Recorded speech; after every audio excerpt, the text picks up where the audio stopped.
Welcome to New York City, the city that never sleeps. Not because it's exciting, because the sirens, the arguments, the construction noise, and your upstairs neighbor rearranging furniture at 3 in the morning just won't let you. Listen, New York is the only place where everyone is in a rush, but nobody looks happy about where they're going. People walk fast like they're late to something important, even when they're unemployed and heading absolutely nowhere. People call New York electric. Like a broken power line sparking in a puddle while someone yells at you to keep moving. Charming.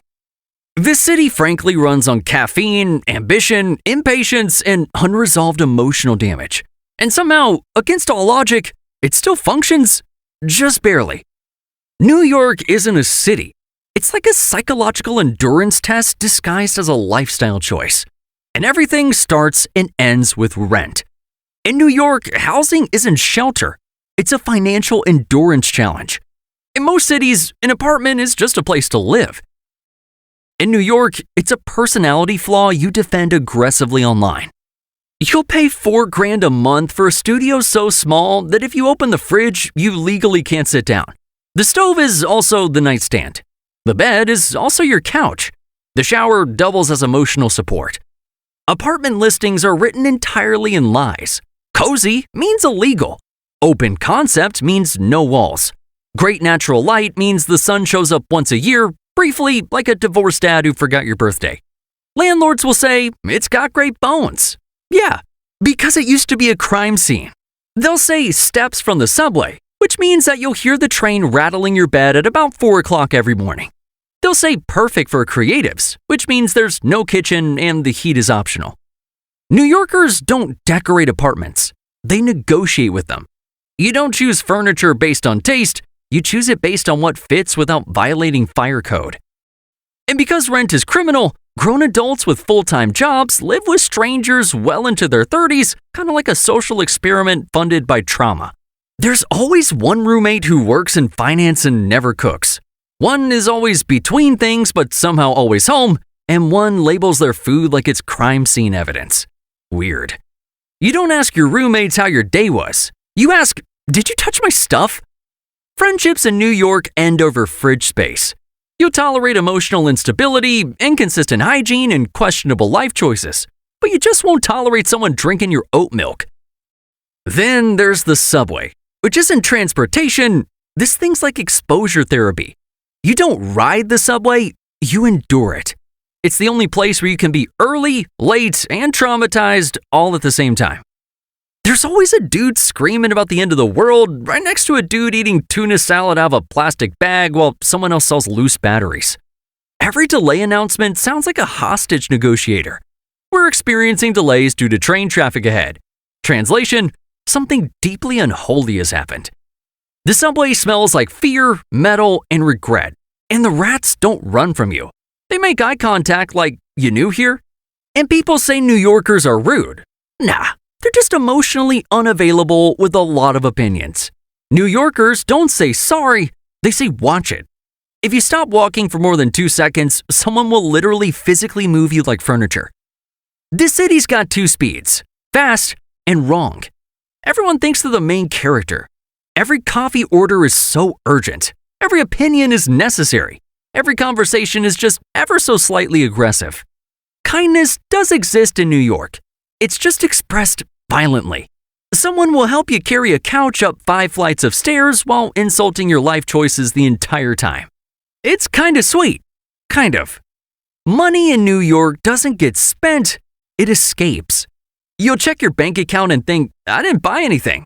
Well, yeah, you did. You existed. Coffee costs $9. Not because it's good, but because the barista has trauma. He's so brave. Groceries feel illegal. You'll buy 4 items and the cashier will say, that'll be $73. For what? Air?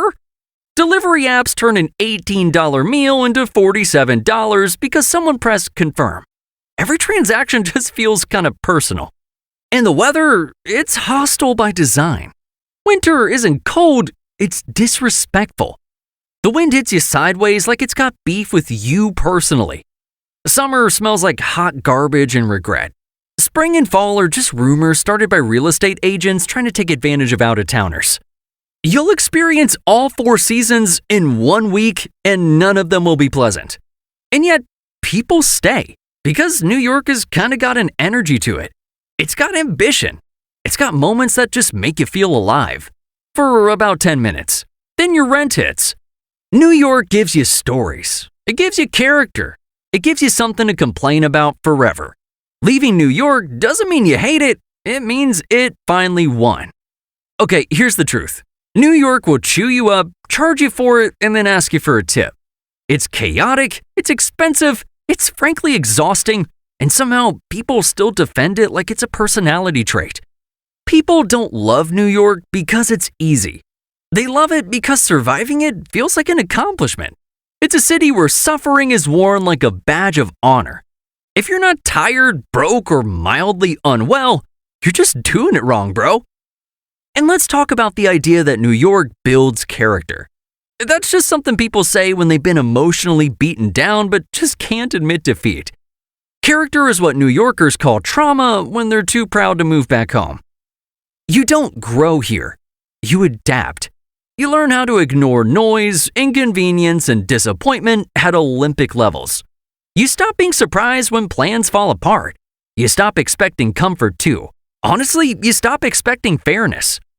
New York teaches you resilience by constantly disappointing you. Your train is absolutely going to be late. Your rent will absolutely go up. Your favorite restaurant will close without warning and reopen as a vape store. Or a nail salon. Or like one of those hookah store things. Every small joy comes with a side of inconvenience, and every win feels pretty temporary. Just like an abusive ex, the city keeps promising that one day it's all going to be worth it. One promotion, one apartment upgrade, one lucky break. And you keep believing it, sucker, because hope is cheaper than moving. That's the trick. New York doesn't trap you physically, it traps you mentally. You stay because leaving feels like failure, even when staying is slowly draining you. And that's why people love it. Not because it's kind, or fair, or even reasonable, but because surviving New York feels like proof that you can survive anything. That was New York, the city that never sleeps because it's really uncomfortable. So tell me, which city should I roast next? Because somewhere out there, another skyline is lying to you. See you next time.